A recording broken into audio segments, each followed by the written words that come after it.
to the shelter. An aerial bomb landed nearby in a routine manner. Let me remind you that we are somewhere near Pokrovsk. The battery commander is getting his fighters into cover, but it's not possible to hide there for long. We need to manage the fight to send the enemy a response for the strike. The Caesar gun is now moving to the firing position. There is enemy advancement. We need to stop him and stabilize the front line. And it seems that the artillery of the 155th Brigade can handle this task. Stop.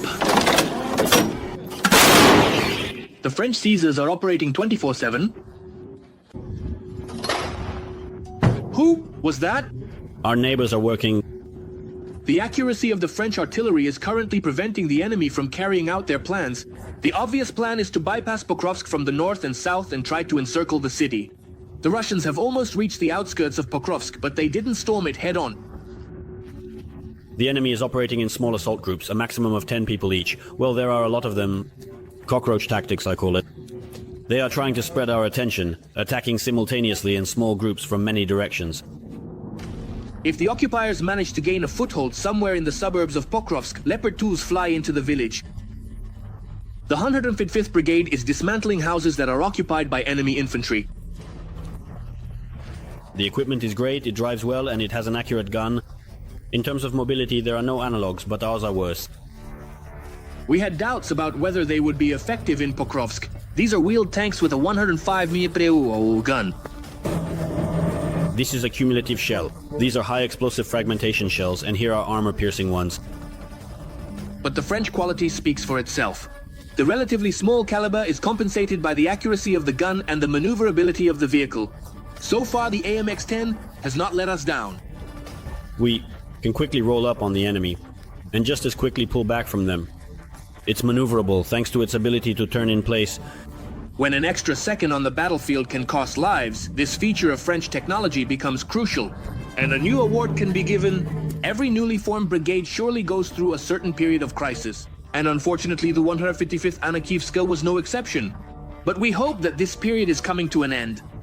The guys have learned to fight well with French equipment, and the command has realized that the most important thing in war is not the technology, no matter how advanced it is, but well-trained and motivated people. 155th.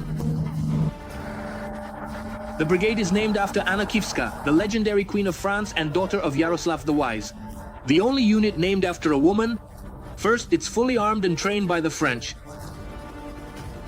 Right now, the Pokrovsk 155 is a key formation that is holding back the enemy's advance.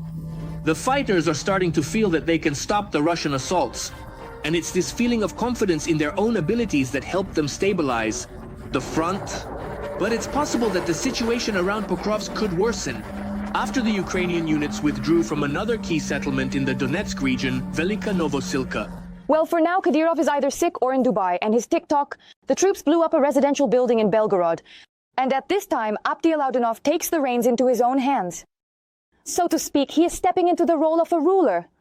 Is it really true that in the coming days, Putin will replace Kadyrov with Alaudinov? About the changes in Chechnya next. Alaudinov has sidelined Kadyrov. Now he is the main newsmaker of Chechnya. Where is Ramzan? Let's go in order.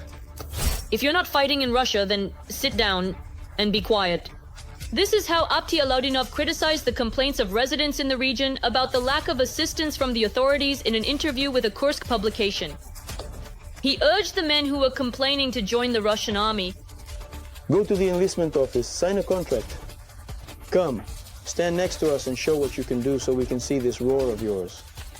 Maybe we should start doing something better. A good way to silence people, isn't it? Notice that Abdielaudinov hasn't been heard or seen for a long time. So they released him here apparently as a kind of scare tactic. The scary, Chechen, will now threaten everyone with a finger saying Atate, and everyone will shut up. To those complaining about the lack of assistance from the authorities, he recommended looking at the social package in Syria, Iraq, Libya, and Afghanistan, and also comparing what's happening with the experience of Chechnya itself, citing, of course, his own life experience as an example. There was boiling water in the house, there was tea to add to that boiling water, and black bread. I remember sugar, which we could pour into this tea and this black bread. It was such a delicacy. In such harsh conditions that we had then, I don't see these conditions here. Everyone is trying to help. The whole country is trying to help. The administration is trying to help. But looking at the video appeal from the residents of the Glushkovsky district, I don't see any hands reaching out to help there. It's been almost 6 months. How did people end up thrown out onto the street? Complete uncertainty. We don't have a permanent place to live. We are forced to live in temporary accommodation and rented apartments. Our children are forgetting what a home feels like. Our elderly are dying in temporary accommodations and state-run facilities. But the residents haven't forgotten about their beloved Putin, who contributed to all of this himself. There is a feeling that we are not needed by the state, and the resolution of these problems is being deliberately delayed. Russian President Vladimir Putin said that there are no problems with funding for the region, that the solution to all vital issues lies with the regional authorities. But we keep hearing that there's no money for you. Will this appeal help them? Hardly. Putin actually doesn't care about the citizens of Russia. Basically, just like any other citizens of any other countries. So what's happening with them, how they are doing is completely unimportant. The main thing is that there were corresponding support ratings.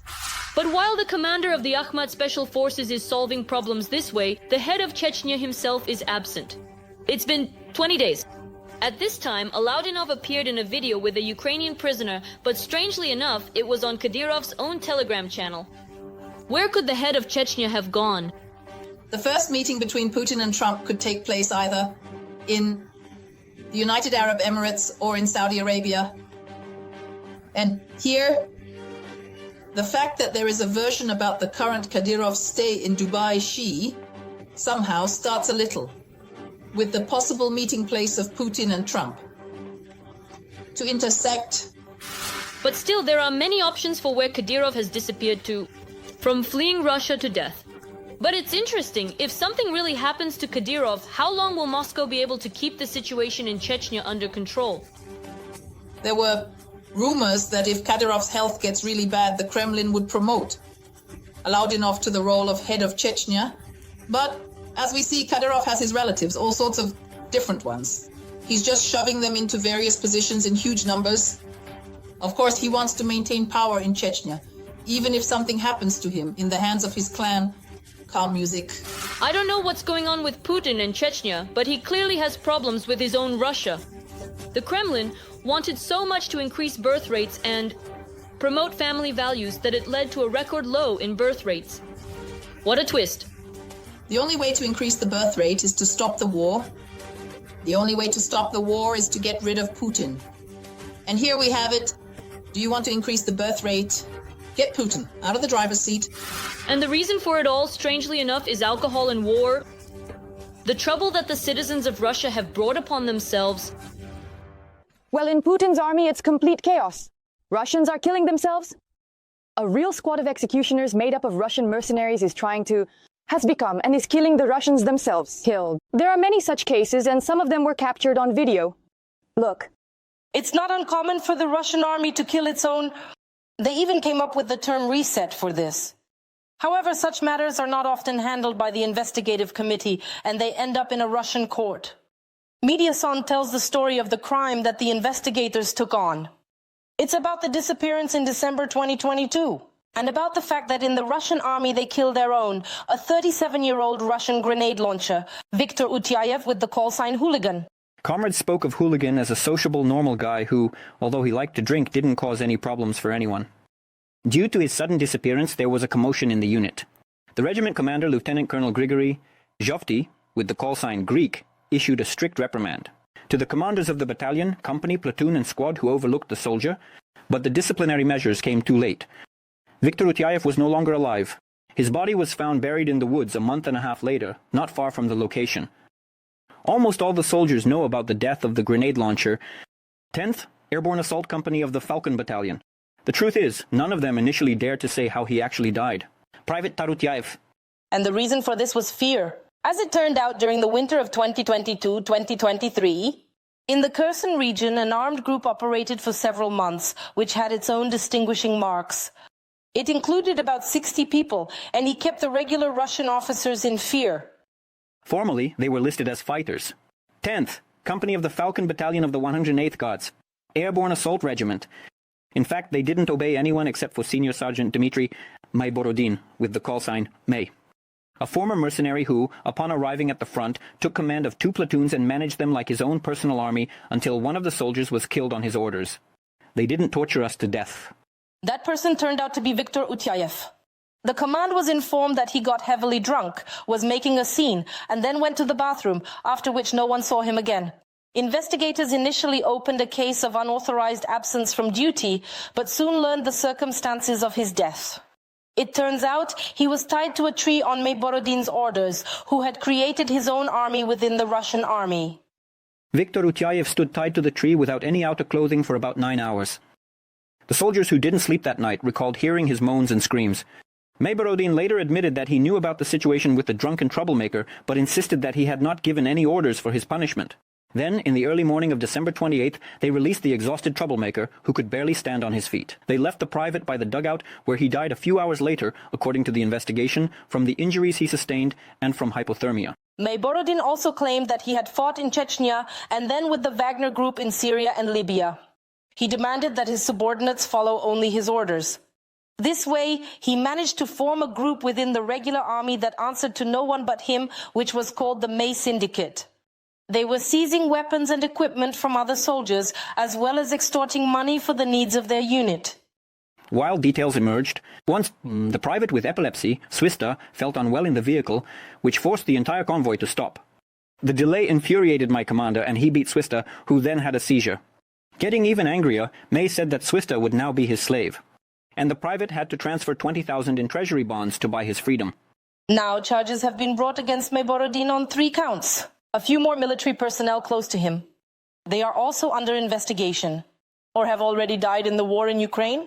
It's unknown which court the trial against the accomplices and Mayborodin himself is currently taking place in.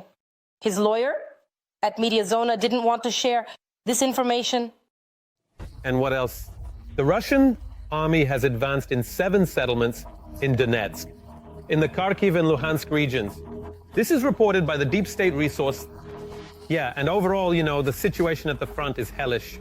In total, 125 combat clashes were recorded over the past 24 hours. The Russian troops are attacking most intensively near Pokrovsk, as well as in the Toretsk, Lyman, and Kupiansk directions. And also the Serebryansk forestry, it is shaking again from the explosions. The invaders are trying to attack in order to break through the defenses of the armed forces of Ukraine. A report from the very hell of war right now from TSN correspondents. The whole forest hears such arrivals every day from morning till evening. Everything has been mowed down now. You can take a look.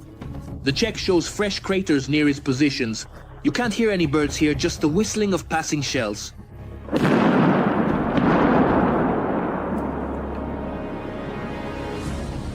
This is what the Serebryansk forest looks like. Thousands of hectares have simply been burned, destroyed by enemy artillery and FPV drones. After unsuccessful offensives in this sector, the enemy has shifted its efforts northward to the area around Ternov. The Serebryansk forest is made up of burned trees, fallen trunks, and uprooted pines. In some places there are still surviving trees, but that's until the next massive artillery strike. First of all, mortars play a very significant role. FPV drones, the drops are just the same. They have enough of everything, basically. Well, I mean, you can see from our side over there, that's how it gets blocked off, but the front is tense right now. So the front has become tense? In the Lyman direction, it's hottest around Ternov.